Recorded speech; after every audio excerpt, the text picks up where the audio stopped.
a scared kid, a dead Barry Allen, and a power he can't control. This is Wally West like you've never seen him before. Let's get into it.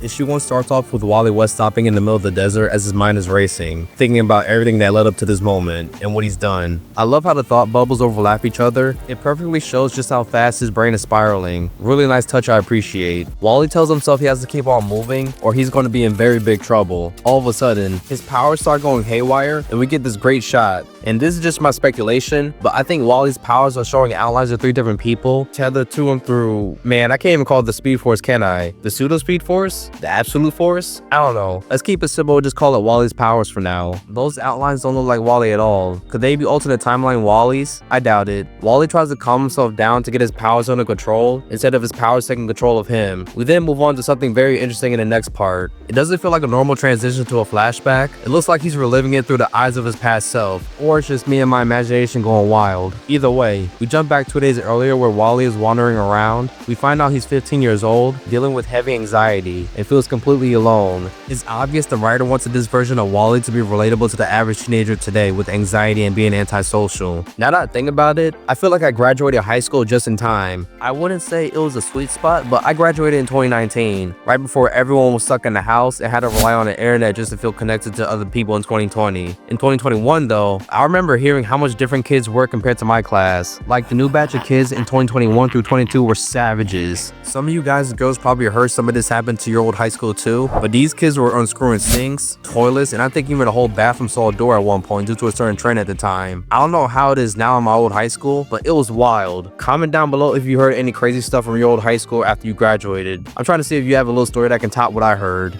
During his walk, Wally mentions how someone, most likely his mom Mary West, used to be the only person who can calm him down, but since she's passed away, Wally feels completely alone. He soon arrives at a base called Fort Fox and gets stopped by the guards, but Barry Allen shows up just in time and offers to escort Wally inside. Wally thanks him and calls him Dr. Allen, but Barry tells him to just call him Barry, a pretty solid sign of how cool they are with each other. Barry asks if it was worth wandering around outside Fort Fox past curfew, and Wally admits it wasn't, because there's nothing to do in the area anyway. Barry assumes Wally must be used to that by now, since he and his dad were stationed at Fort McNeil in Texas before transferring. Wally confirms it and mentions that before they lived in Iowa, basically telling us he's an army brat, which explains why Wally has little to no friends at all. By the time they arrive at the West House, Barry made a last-second decision and decided to ask Wally if he wanted to come with him to his lab. In the next page, we get some details about the relationship between Wally and his dad, Rudy West. As he and Barry keep talking, it becomes pretty clear that Wally and his dad barely talk at all. Not about Rudy's work on the base, not about life, nothing. They just don't seem to share anything in common, which tells me Wally had more of a bond with his mom than his dad. Barry can relate to that, and when the entrance opens, Wally is blown away by what he sees. "Welcome to Project Olympus," Barry says. Wally wants to know what Olympus actually is, and while Barry can't reveal everything, since it's a classified military project and obviously tied to weapons development, he does explain that they're standing on a razor's edge of physics and biology, pushing boundaries far beyond simple weapons tech. Barry sees the potential in Wally instantly. He can tell Wally's a smart kid who desperately needs direction, something to focus on instead of sitting in the barracks or wasting his talent in school. When Barry calls school an embarrassment, it instantly reminded me of that quote Rick gave Jerry in season 1 of Rick and Morty, with him basically telling Jerry that school's a waste of time and is not a place for smart people. It's funny how the scenery is too, as Barry's in the lab coat playing the Rick role, while Wally's the awkward introvert like Morty was in season 1 and 2, as far as I remember. I don't know if the people behind this story is into Rick and Morty, but I'm gonna guess they are. Barry then offers Wally a chance to work part-time with him every now and then, and that sounds great to Wally. The only thing he's worried about is his dad. Barry says he'll talk to Rudy about it, but Rudy is already there, waiting and pissed off. He storms towards them after getting a call about Wally sneaking back onto the base. Wally tries to explain he was just walking around town and lost track of time, but Rudy didn't want to hear it. In his mind, Wally was just messing around with his friends, and that sets Wally off because he doesn't have any friends here. There's literally no one his age around. Barry steps in and tries to defuse the tension. He tells Rudy he was just showing Wally the lab, thinking he'd find it interesting, and this is where you really see Rudy's issue with Barry. They're not even on a first name basis. Rudy cuts him off and says to call him Colonel West, reminding Barry that civilians aren't even supposed to be inside the lab. Barry tries again, asking Rudy to give Wally a little grace as the kid is clearly bored out of his mind and has nothing to do. But Rudy doesn't care. He tells Barry to mind his own business and that he should be lucky he isn't getting reported. Then he turns to Wally and tells him to get back to the house. Cutting back to the present, Wally's thinking about everything and regretting it all. Leaving with Barry, staying with his dad. He thinks he should have ran when he had the chance. Suddenly, a weird looking tank rolls toward him and Wally runs. The Absolute Universe's version of the Rogues make their first appearance, assigned to hunt down Wally and bring him back to base. Wally rushes deeper into a nearby cave, wondering if Rudy really sent the Rogues after him. With his emotions running wild, his powers start glitching out again, and we're thrown back to the events of the day before, with Wally in his room, and Rudy walks in to talk about what happened in Barry's lab. I'm not a parent, but I understand Rudy's perspective here. He's not being a jerk, he's just a worried father trying to protect the only family he has left after Mary passed away. The idea of Wally wandering around dangerous military tech unsupervised, yeah, that's terrifying for a dad. But Wally's 15, hormones all over the place, independence kicking in, he doesn't see it that way at all. He brings up how they moved across the country again, always because Rudy needs something. But what about him? Rudy can only answer with the truth, and it's one of the unfortunate realities of his job. That just pisses off Wally again, and you can tell Wally's adding a bit more bass in his voice as he's asking Rudy what he's supposed to do being cooped up in his room all day. At least Barry seems interested in him. Rudy immediately shuts that down, telling Wally not to mention Barry again. Wally fires back with a sarcastic, "Yes sir," and storms out. This small detail I love in the next page, as the comic uses red rectangles to show the path Wally takes, and of course, he's heading straight for Barry's lab. It makes complete sense since Barry is the only person who truly understands what Wally's going through and what he needs. By the time Wally gets to Barry's lab, we see a weird looking monkey. Keep that monkey in mind for later. If you haven't read Absolute Flash yet, you're either going to be shocked when you find out who it really is, or it'll instantly click if you're deep into Flash lore. Wally runs through the lab and finds Barry right in the middle of an experiment. Barry yells for Wally to get away and to run, but it's already too late. Everything goes to crap real quick, and we snap back to the present. Captain Cold and Boomerang are closing in on Wally inside the cave, and Wally can't stop thinking about the events that put him here. He breaks down, crying, blaming himself, because in his mind, he off Barry Allen. And the comic hits us with a major gut punch, as we see Barry's corpse lying right there in the cave with Wally. Massive cliffhanger, but don't worry, this is a 6-issue recap, we can keep on going. The rest of the issue jumps forward one full year into the future. We're showing Absolute Mirror Master watching dozens of screens, each one showing different events from the Absolute Flash storyline. Mirror, mirror on the wall, time to make this whole world fall. Just from that one line alone, you already know, Mirror Master isn't just some side villain this time. He's playing a big part in whatever's coming next, ending off issue 1. Issue 2 starts with Wally still blaming himself for Barry's death, even though personally, I don't think Barry's actually dead. I think he's going through something way worse, but that's just my take. Wally's spiraling, wondering what he's supposed to do next, until one of Captain Boomerang's flying trackers finds him. Captain Cold steals every possible exit out of the cave so they can corner Wally, then tells Golden Glider to be ready when Wally inevitably tries to sprint through the only opening left. Wally makes a run for it, and Golden Glider waits in silence, but in an instant, like any Flash ever, Wally speed blitz right past her. She's just left there like, what the F was that? Wally keeps sprinting even though he feels like he's about to explode into a million pieces. Before he can get far, Captain Cold freezes the ground and cuts him off, and the entire rogue squad surrounds him. Wally pushes himself, telling his body to move, to get up, and suddenly, a burst of energy erupts out of him. Then we head back to right after Wally found Barry experimenting with Project Olympus. Wally gets sucked into the mysterious energy rotating in the room. Barry is trying to reach out to him, calling out to him, but he can't get through. After Wally disappears, Rudy bursts into Barry's lab and straight up punches Barry in the face, demanding answers, desperate to know what Barry did to Wally. But right then, Wally reappears, except not physically. He's this burst of living energy, flickering, unstable, and completely out of control. Rudy approaches him, telling Wally is going to be okay, until Wally finally reforms back into physical shape. Barry rushes toward him, telling Wally to focus and stay with them, but Wally loses control again. A surge of energy blasts out of him, and some of it hits Barry before we jump back into the main timeline. Trickster manages to shield herself and the rest of the rogues from the blast, then she fires off another gadget and traps Wally inside a containment sphere. He pleads with them to let him out, but Trickster fires back with, "Oh sure, after we get you back to base," and then they open you up like they did Mick Rory and that Raymond kid. Hearing that, I would be like, oh hell nah. But it is good to hear some teasers on Mick Rory, who we know is Heatwave, and that Raymond kid, which has to be, no, is definitely Ronnie Raymond, one half of Firestorm. I can't wait to see Absolute Firestorm. He better look like a monster in the Absolute Universe. Wally phases out of Trickster's bubble and dips, with Golden Glider hot on his trail. As she catches up, she mentions how she's never met anything or anyone that can outrun her, until now that is. For you guys and girls who aren't deep into DC Comics, or if you're just just starting out reading DC Comics through the Absolute Universe, just know this: if there's a Flash around, don't ever count on being the fastest person in the world. Just don't. You will get humbled real quick. As Wally runs faster, he starts thinking about everything happening at once. How he's here in the desert, how he's back in Barry's lab, how he's with his dad, and how he's with both of his parents as a 3-year-old boy. All this at the same time. Then he suddenly sees two possible futures. One bright where he becomes a hero, and one dark where he becomes a monster. He slows down and stops, wondering what's happening to him and what he's turning into. Shoot, I want to know too. But if I had to theorize, he's seeing projections of alternate timelines, plus pieces of his past and future all colliding through his powers. Back with the Rogues, Captain Cold finally has enough and tells Boomerang to release that monkey we saw back in issue 1. And it turns out that monkey is Absolute Grodd, ending off issue 2. Issue 3 starts off with what looks like the immediate aftermath of Wally finding Barry, getting his powers, and accidentally hitting Barry with that surge of energy. Now both of them are connected, and Wally is terrified. Even with Rudy there during the incident, the only thing Wally can think to do is run, but he can feel Barry being dragged behind him in agonizing pain the entire time. When Wally finally stops, he sees Barry completely disfigured, pleading for help. And honestly, what Barry's going through is so horrific, I wouldn't wish that on my worst enemy. Seriously. On the next page, Wally finds an old barn where he can finally rest as his anxiety kicks in again. He has no idea what's happening, no idea what he's becoming, and for a moment he feels like giving up. But right now, the only thing his body is begging for is sleep.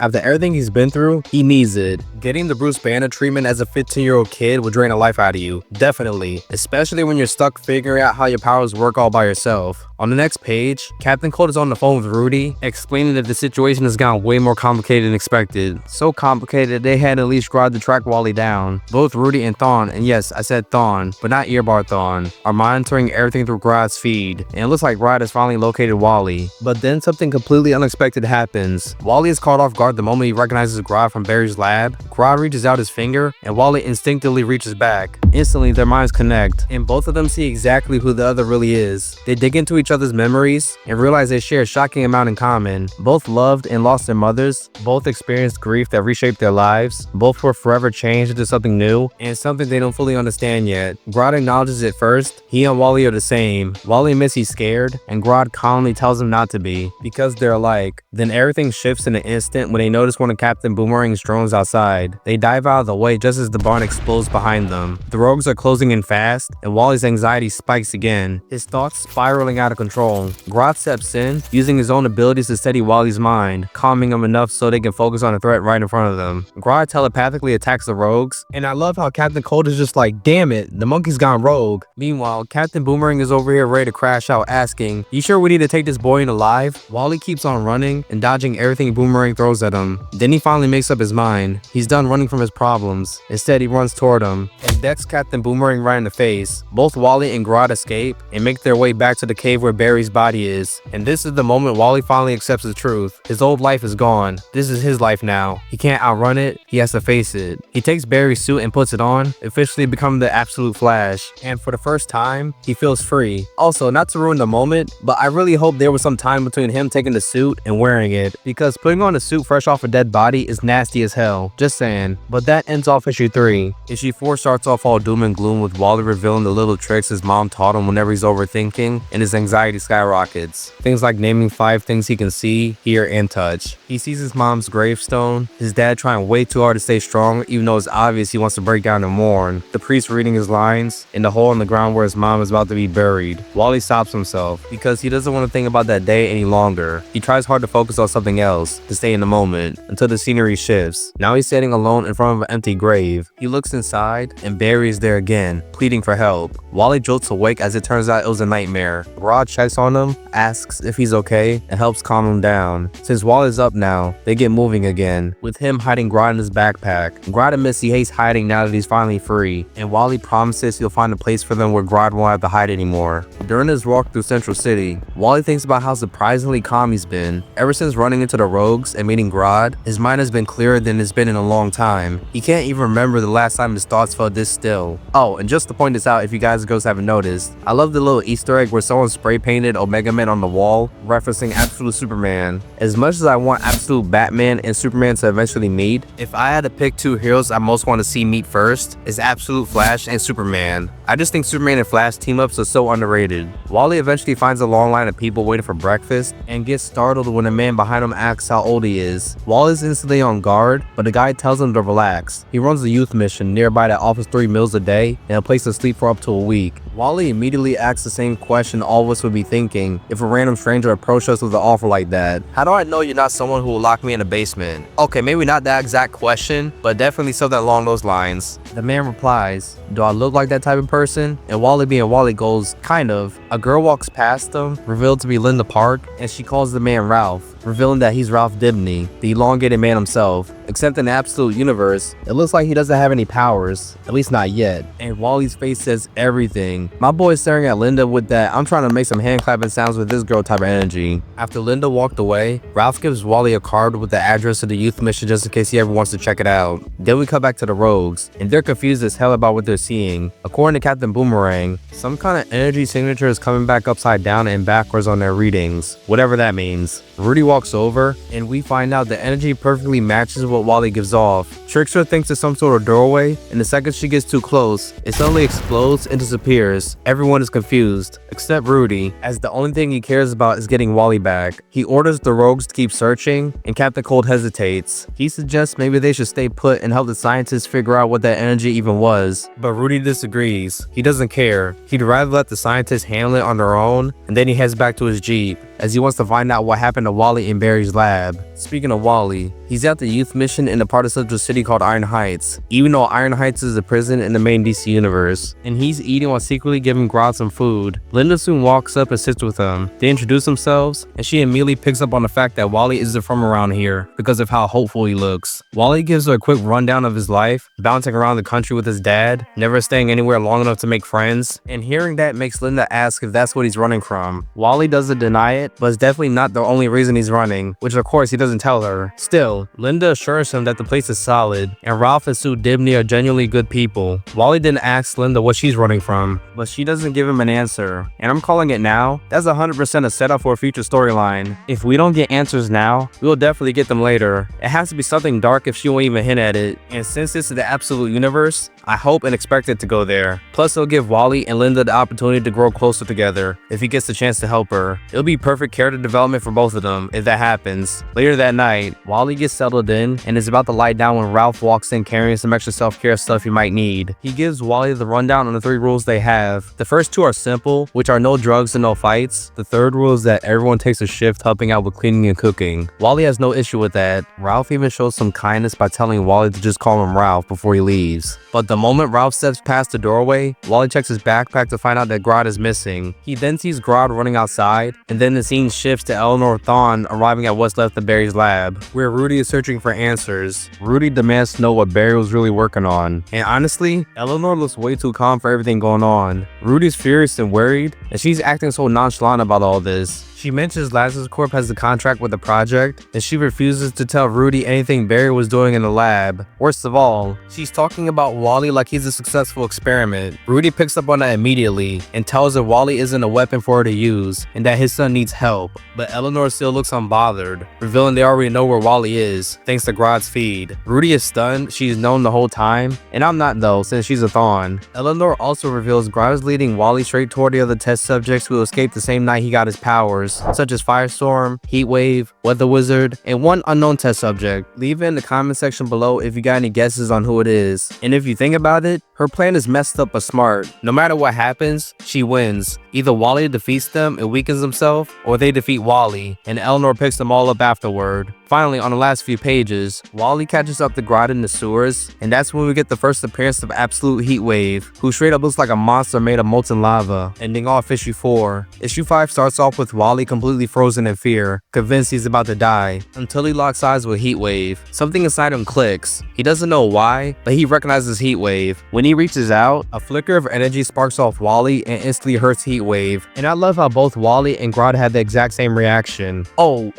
Heatwave freaks out and floods the tunnel with lava before bursting up toward the surface. Grodd tells Wally he needs to help Heatwave, but Wally hesitates. The feeling he had during that moment, the same quote-unquote falling apart sensation he felt in the desert and with Barry, comes rushing back. He's terrified of losing control again. Up on the surface, Heatwave explodes out of the manhole right in front of Ralph and Linda. Meanwhile, back at Fort Fox, the rogues are stuck waiting. Captain Boomerang is struggling with one of his trackers ever since that weird energy surge in the desert messed it up. Trickster suggests starts letting Eleanor run a diagnostic on it, and Golden Glider then tells Trickster she should take her mask off since they're now on a mission, and Trickster fires back telling her to take her gear off. Shockingly, Golden Glider gets offended, and that right there tells me it's extremely personal. It definitely looks like it has to do with her legs or mobility. Maybe she's disabled or disfigured. Either way, it's clearly something she doesn't joke about. Eleanor walks in and tells both of them to knock it off. Captain Cold tries to smooth things over, telling Eleanor they're just blowing off steam since all they've been doing is sitting around. This actually pleases Eleanor because she now has a new mission for the rogues, which is retrieve Grodd and Wally from Central City. But then she drops a truth bomb on them that Mick Worry is alive.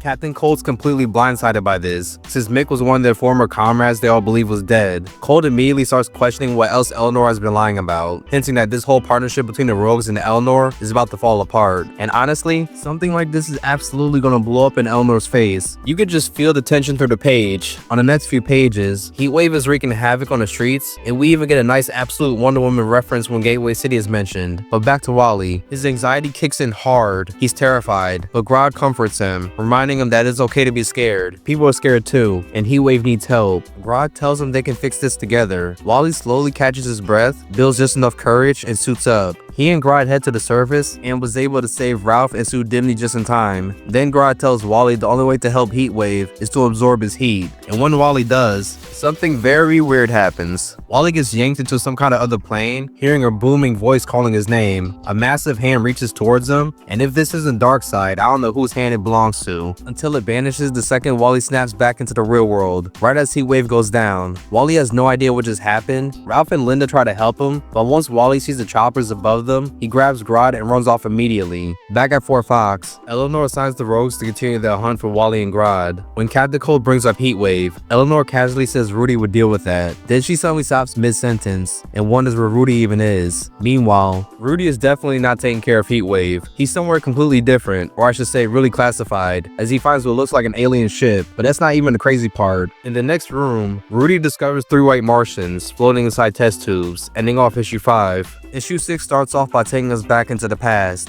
showing us how the rogues first got involved with Eleanor Thawne, and it begins with Captain Boomerang. To no one's surprise, this man gets himself in trouble and gets kicked out of a bar. Rudy then shows up and starts talking to him about an opportunity that could wipe his record clean, including erasing what happened in Syria and give him a fresh start. Boomerang immediately asks what the catch is, and Rudy keeps it brief and brutally honest. He can't guarantee Boomerang will make it out alive, but he'll have access to all the newest toys and equipment he could ever want if he does. Boomerang thinks on it for a second and only has one last question. Will I get to blow stuff up? And Rudy, without missing a beat, says, sure. That's all Boomerang needed to hear, and he's in. Later that night, Rudy tries calling Wally from a motel to check if he's okay, but Wally doesn't answer, which makes sense because the two of them had an argument before this whole recruitment trip. Their father-son relationship is so strained that Rudy can't even bring himself to say he loves him, which is pretty crazy. And I just can't shake the feeling their relationship is gonna stay bad until something major happens and Rudy possibly dies. I don't know, but the story feels like it's heading towards that direction. I don't know, what do you guys and girls think about it? Leave your thoughts about that in the comments. Rudy then looks at a picture of Mary and a younger Wally before going to sleep. The next day, we're at Captain Cold's place. He finds Golden Glider sleeping on the floor, picks her up, and gently puts her back in her wheelchair, confirming why she was so offended at Trickster in the last issue. Glider snaps at her brother, saying she wants to be left alone and doesn't want to sit in the chair, showing just how deep her depression runs. You can tell the two of them are this close to arguing until there's a knock at the door, and it's Rudy. Cold steps outside to talk, telling Rudy he thought leaving his sister in their parents' old house will help her, but somehow she's only gotten worse. Rudy apologizes, but Cold already knows how this goes. Rudy's not here to talk about programs or treatment options, especially since whatever happened in Syria got them blacklisted from the Army's radar entirely. And that right there, I need that backstory, or I like for it to haunt them someday in the future arc Wally can help out in. Who knows? Rudy straight up says that Cold and the rest of the rogues are lucky they're not in prison for what went down in Syria. He cuts to the chase and makes the same offer he gave Boomerang earlier, officially checking Cold and Glider off the recruitment list. That just leaves Trickster, and it takes no time to handle that. Right after Rudy tries calling Wally again and gets no answer, Cold tells him to come outside as Trickster found them first, thanks to the trackers she planted on the rest of the rogues, in case of worst case scenarios. Oh, and before I forget, this universe's Trickster is so effed up, her sense of humor is dark as hell. When Glider asks if Trickster put a tracker on her too, Trickster just goes, nah, you want to get too far without your brother. And I'm like, yo, chill. Glider jumped out of her wheelchair and was like, bitch. Then it immediately started swinging on Trickster until Captain Cold broke it up. Trickster also casually drops a bit more about what happened in Syria, saying the rogues took a bribe from a foreign government. Okay, no, I need that Syria arc now. An entire issue about that incident has to be made because they're teasing something wild. Hopefully it happens. Anyway, once all the rogues are finally in one place, Rudy takes them to Fort Fox and introduces them to Barry and Eleanor. Both of them start giving the rogues a tour of Project Olympus, and the panels here say a lot and I love it. You can see Rosa prototype flash suits, Mirror Master, or maybe another test subject walking through mirror tech portals, Grodd, and the guy sealed inside a containment capsule. And since the dialogue box talks about curing diseases at a molecular level, that has to be Ronnie Raymond. Barry is very passionate about Project Olympus, the science, the possibilities, what it could mean for the world. But while he's explaining all this, Captain Cold and Boomerang finally give each other that look like, okay, that's nice and all, but what's the real reason we were recruited? That's when Barry and Eleanor reveal the rogue's high-tech gear, including Boomerang's tracking systems and Glider's cybernetic legs. Looking at the tech she eventually wears, Trickster wonders where all this came from, and that sends us even further back into the past, where we finally see Jay Garrick and another Thawne working together. This reveal shows that Project Olympus has been running for decades. Maybe it had a different name back then, but it's the same experiment. Jay tells Thawne to shut down the whole system before it causes a disaster, but Thawne refuses. When Jay reaches for the shutdown switch, Thawne shoves him into the energy, saying he's come too far to stop now, which, yeah, that's wild. And it makes me wonder, now that we know Jay Garrick is connected to, crap, I almost said the Speed Force again. Whatever this flash-powered energy is in this universe, I wonder if Wally will eventually be able to talk to Jay, maybe even meet him in whatever plane he keeps slipping into, or somewhere else, similar to Naruto and Kurama. The potential is crazy. We then jump back to the moment after Trickster asks Barry where all this tech came from, and Barry hits her with the classic, "That's classified" line. After the full tour, Barry and Eleanor give the rogues two choices: sign the waivers and work for Project Olympus, or go to prison forever. Obviously, we know which option they took, and with that, we finally return to the present, right after Rudy finds the White Martians. Rudy immediately regrets ever getting himself or anyone else mixed up with Eleanor Thawne and Project Olympus. Then his phone rings. It's Wally. Rudy answers, stressed as hell, and tells Wally he messed up. And just in case something ever happens to him, he finally tells his son the truth, that what happened to Wally's mom wasn't Wally's fault, that she loved him, and Rudy, for the first time in this whole story, finally says he loves Wally too. Okay, we can't just brush past that. Now I really want to know how Mary West died, because that's clearly a story by itself, and it feels like one of the core reasons their father-son relationship has been so strained for so long. When Wally finally speaks up, he admits he's scared. Rudy tries to ask where he is so he can help, but before he can get an answer, Eleanor and her men grab him and smash his phone, ending off issue 6. Alright, now moving on to my personal thoughts. Some people say Absolute Flash is one of the weaker stories for the Absolute Universe right now, and I can kind of see that. The way I see it, it's slowly getting better bit by bit, and just planting seeds for different routes and stories the series can go through. It may not be as action-packed as the first couple issues of Absolute Batman, Superman, and Wonder Woman, but I can see it's getting there. It's cool to see little references here and there of what happened in different runs in Absolute Flash, but I think Wally needs a bit more time to be on his own a little longer before meeting other heroes. Absolute Batman meeting Wonder Woman is perfect since they completed over 13 issues with their supporting cast. As far as Eleanor, I wonder if she is one of, if not the main supplier for the weapons Lazarus Corp uses against Absolute Superman. That could be a good reason for a crossover between Absolute Superman and Flash. Fingers crossed. Overall though, Absolute Flash isn't bad. It's not as good as the Trinity, but it's good. I recommend you guys and girls check it out for yourselves too, or if you already have, be sure to leave your personal thoughts in the comments. But besides all that, if you're entertained, thought it's educational like what I said or all the above, be sure to like the video, subscribe to the channel, comment, turn on post notifications, especially if you're a new viewer. If you want to support the channel for more, my links will be down in the description box below, and I'll talk to you guys and girls later.